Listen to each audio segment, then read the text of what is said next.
Un nou raport al Camerei de Comerț din China, pe lângă Uniunea Europeană, arată că aproape 80% dintre companiile chineze care operează în Uniunea Europeană intenționează să-și extindă investițiile, chiar dacă multe își exprimă îngrijorarea cu privire la imprevizibilitatea reglementărilor.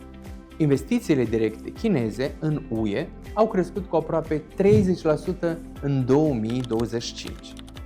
Acesta este motivul pentru care firmele chineze se extind în Europa. Europa, și în special Germania, rămâne profitabilă și importantă din punct de vedere strategic.